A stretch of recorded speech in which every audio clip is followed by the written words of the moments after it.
Hi! Another day, another surgery.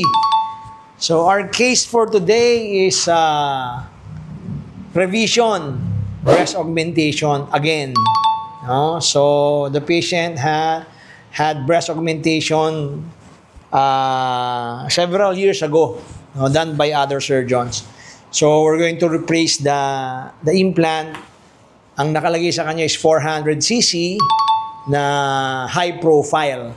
So what I'm going to place is the patient wants a natural looking breast, no? So ang nakalagay sa kanya is high profile. So gusto niya yung medyo hindi halatang breast augmented. So she decided to have a moderate plus profile implant. So I'm going to place 600cc of moderate plus profile implant. So 600cc Mentor. So yan po yung ating ipapalit sa kanyang implant. I'm going to do a capsulectomy. Remove the capsule. Then you're going to make a bigger packet. Kasi ang moderate plus implant, mas malapad yan. No? Mas malapad than the high profile implants. Para mas natural looking, hindi talagang projected, no? Hindi surgical breast, ika nga. Diba palagi yung sinasabi, it should be natural by look and by touch. So, yun po ang ating case for today. Another day, another surgery, another day, another watch. GMT, two-tone. See you!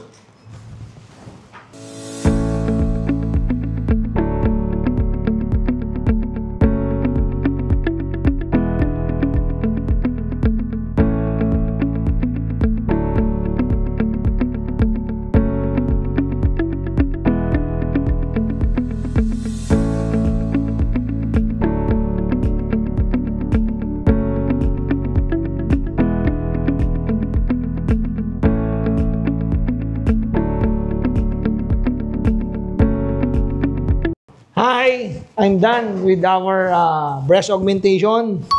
So I placed 600cc moderate plus, no?